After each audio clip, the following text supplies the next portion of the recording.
জনাব শামীম ওসমান, আপনাকে আমাদের অনুষ্ঠানে পেয়ে আমরা আপনাকে আমরা কি বলবো, আমরা খুবই উৎফুল্ল এবং আমরা অনেকগুলো বিষয় নিয়ে আপনার কাছে জানতে চাইবো। আপনাকে আমাদের অনুষ্ঠানে আবারও ধন্যবাদ খালেদ ভাই।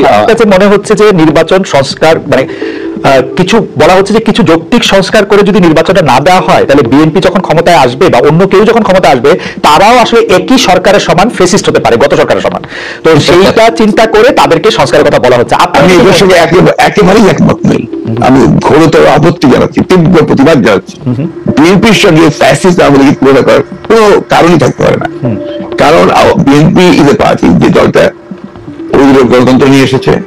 আওয়ামী লীগ একগুলো সম্ভবত বাকশালে ছিল, আমরা বহুদলীয় গণতন্ত্র নিয়ে এসেছি, আমরা সংসদীয় গণতন্ত্র নিয়ে এসেছি, নিয়ে এসেছেন, আমরা তত্ত্বাবধায়ক সরকার বিধান পাশ করেছি পার্লামেন্টে।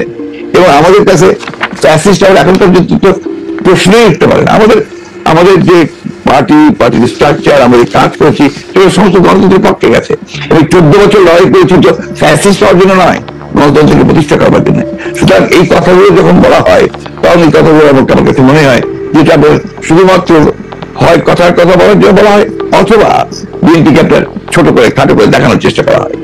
কিন্তু এখানে তো পাশাপাশি আরো দুটো সত্য আছে। একটা সত্য হচ্ছে যে বিএনপিও তো আসলে ক্ষমতায় ভারসাম্যের কথা বলছে, এবং সেই ক্ষমতায় ভারসাম্যের কথা বলতে গিয়ে প্রধানমন্ত্রী, উপপ্রধানমন্ত্রী, রাষ্ট্রপতি, উপরাষ্ট্রপতি জাতীয় সংস্কারের কথা বলছে। এই বিষয়টি যেমন আছে, এবং বিএনপিও রাষ্ট্র ক্ষমতায় ছিল, তখনও বিএনপিতে আসলে ক্ষমতার ভারসাম্য আছে কিনা সেটা প্রশ্ন উঠেছে। আবার আপনি যদি আমাকে অনুমতি দেন, আমি বলবো যে বিএনপির একজন খুব গুরুত্বপূর্ণ শীর্ষস্থানীয় নেতা যারা মওদুদ আহমেদ, আমি তাকে কোট করছি, তিনি লিখেছিলেন, আমরা ক্ষমতায় গেলে বিএনপি সাফল্য হবে আরো কম, কারণ দলটি শাসন কৌশলে কোনো উন্নতি হয়নি, দলটিতে নেই কোনো আত্মোপলব্ধি এবং আত্মসংশোধন শব্দ দুটির অস্তিত্ব। অর্থাৎ এরকম কথা আছে। মওদুদ আহমেদের কথাই যে আপনার চূড়ান্ত কথা তা তো নয়। জি, মওদুদ আহমেদ তার দৃষ্টিকোণ থেকে তিনি ওই কথাগুলো বলেছেন। আমি তো মনে করি যে কথাগুলো সঠিক নয়। বিএনপি একটা পার্টি, যে পার্টিটা আপনাকে গণতন্ত্রকে ইন্ট্রোডিউস করেছে, মাল্টিপার্টি সিস্টেম ইন্ট্রোডিউস করেছে, আগে বললাম, আর রিপিট করতে চাই না। তো বিএনপিকে ওই দলের সঙ্গে বা দলের সঙ্গে তুলনা করাটাকে আমি মনে করি একটা সঠিকটা নয়। আমি মনে করি এটা একটা উদ্দেশ্য প্রণোদিত। গত কয়েকদিন ধরে যেটা হয়েছে যে আমাদের প্রধান সংবাদে পরিণত হয়েছে ধর্ষণ এবং এই সংক্রান্ত সহিংসতা। আপনি বক্তৃতায় বলেন আপনার যে বড় মাস্তানার নাই, অন্যদেরকে সামলাতে পুলিশ বন্ধ বাহিনীর দরকার নাই আপনার, আপনি তো একা নন, নিশ্চয়ই বাংলাদেশের সবগুলি জায়গায় আপনার মতো এরকম, আমি যদি মাস্তান শব্দটি ব্যবহার নাও করি, এরকম রয়েছে। তারপরও এই ধর্ষণ এবং এই সংক্রান্ত সহিংসতা কেন হচ্ছে? আমি না থাকলে দেশে কিচ্ছু হবে না, কিচ্ছু হবে না। খালেদ ভাই, হয়তো আপনার কাছে এক সময় মনে হবে আরে শামীম ভাইয়ের সাথে কথা বলছিলাম, লোকটা ভালো ছিল কিংবা খারাপ ছিল, একটা কমেন্টস করবেন। বাট ফর দিস কান্ট্রি আমার মনে হয় যে আমরা শেখ হাসিনাকে দরকার, এবং দরকার আমাদের আগামী প্রজন্মের জন্য, আপনার আমার সন্তানের জন্য। বঙ্গবন্ধুকে হারিয়ে আমরা অনেক পিছিয়ে গেছি, এখন ওনাকে দরকার। আমি বলতে চাচ্ছি যে একজন সাধারণ মানুষ হিসাবে, একজন কন্যার বাবা হিসাবে, একজন মায়ের সন্তান হিসাবে, একজন স্ত্রীর স্বামী হিসাবে, একজন বোনের ভাই হিসাবে, এবং আমি মনে করি আমি আর আপনার অনুভূতির মধ্যে এখানে কোনো পার্থক্য নাই, যারা আমরা মনুষ্যত্ব নিয়ে চলি। আপনি আপনার জায়গা থেকে মনুষ্যত্ব নিয়ে আজকে এই ব্যাপারে লড়াই করছেন, কথা বলছেন, আমি আমার জায়গা থেকে মনুষ্যত্ব নিয়ে এই জায়গায় লড়াই করছি। আর সেই মনুষ্যত্ব থেকে একজন পুরুষ হিসাবে আমি প্রথমেই ক্ষমা চেয়ে নিচ্ছি সারা পৃথিবীতে, এবং বিশেষ করে বাংলাদেশে যারা ধর্ষিত হয়েছেন এই পুরুষ সমাজ দ্বারা এবং নিগৃহীত হয়েছেন।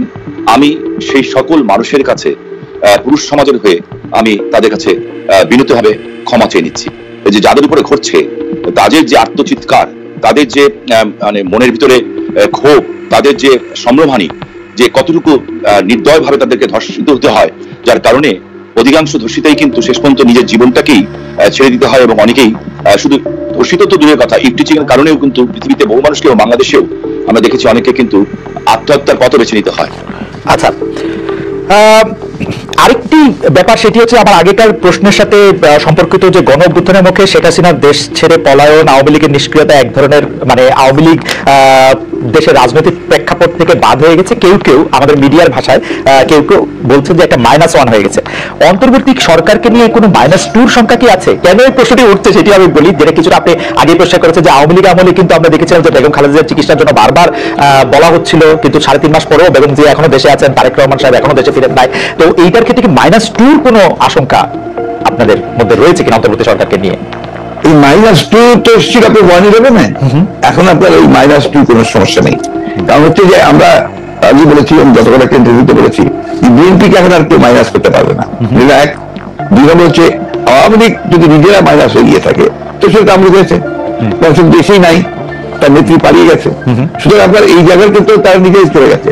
এখানে একটা জিনিস আমাদের সবসময় মনে রাখতে হবে, যে রাজনৈতিক দলটি পলিটিক্যালি ব্যাংকরাপ্ট হয়ে যায়। আওয়ামী লীগ যখন আসলে পলিটিক্যালি ব্যাংকরাপ্ট একটা রাজনৈতিক দল, আগে থেকে বলতাম কথাটা আর কি।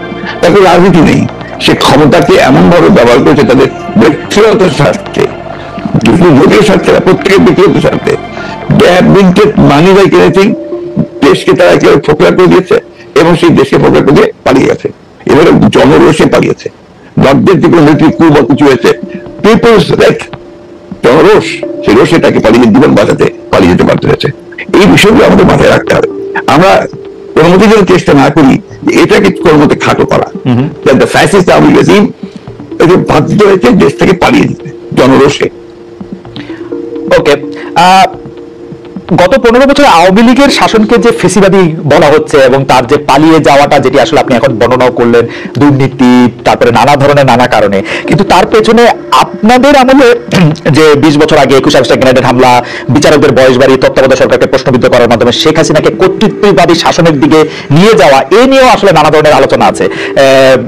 এই দুটি ঘটনা যদি হাইন্ডসাইট আপনি একটু দেখেন, যে মানে যেগুলো হচ্ছে ক্রাইমের ঘটনা, অর্থাৎ হচ্ছে 21 আগস্টের গ্রেনেড হামলা, 10টা অস্ত্র, আবার অন্যদিকে তত্ত্বাবধায়ক সরকার ব্যবস্থাটাকে একটা এরকম জায়গায় নিয়ে যাওয়া, এই দুটিকে আপনি আপনার মূল্যায়ন আমরা একটু শুনতে চাই। যে দুটি আপনার 21 আগস্টের যে ঘটনা, এই ঘটনার সাথে বিএনপিকে জড়িত করা এবং বিশেষ করে তারেক রহমান সাহেবকে জড়িত করা, এটা পুরোপুরি ভাবেই রাজনৈতিক উদ্দেশ্য প্রণোদিত।